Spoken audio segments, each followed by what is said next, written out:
સ્વચ્છતાના મિશનમાં દેશની જનભાગીદારી એક ઉત્તમ ઉદાહરણ બન્યું છે. આ જ કડીમાં આ વખતે સ્વચ્છ સર્વેક્ષણ 2024-25માં ઘણા નાના મોટા શહેરોએ સ્વચ્છતામાં ચેમ્પિયન બનીને ઇતિહાસ રચ્યો છે. સુપર સ્વચ્છ લીગમાં 10 લાખથી વધુ વસ્તી ધરાવતા શહેરોમાં ઇન્દોર, સુરત, નવી મુંબઈ અને વિજયવાડાનો સમાવેશ થાય છે.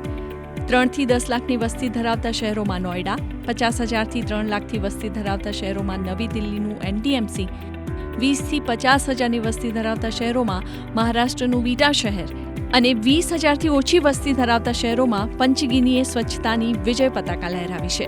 5 અલગ અલગ વસ્તીની કેટેગરીમાં અમદાવાદ, મીરા ભાયંદર, દેવાસ, પણજી અને બિલ્હા સૌથી સ્વચ્છ શહેરોની યાદીમાં સૌથી આગળ છે. रात्रिकालीन सफाई देश के अंदर सबसे पहले कहीं प्रारंभ हुई तो हमारे शहर ने प्रारंभ की और लोग गंदा भी नहीं होने देते. कोई गंदा करता है तो उसको ऑब्जेक्शन लेते हैं कि मेरा शहर है, कोई गंदा नहीं करेगा. ये भावना हमारे शहर के नागरिकों के अंदर है. जब लोग सोच लेंगे कि मुझे डस्टबिन में ही कचरा डालना है और मुझे जो व्यवस्था बनी है घर डोर टू डोर गाड़ी आ रही है अगर उसमें मैं कचरा डालूंगा तो पूरा शहर कोई सा भी शहर हो पूरा स्वच्छ रहेगा.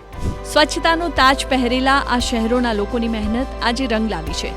આ શહેરો ઉત્તમ વેસ્ટ મેનેજમેન્ટ ફેસિલિટીઝના કારણે જ હવે બધા શહેરોમાં દેશમાં સ્વચ્છતા માટે રોલ મોડેલ બની ગયા છે.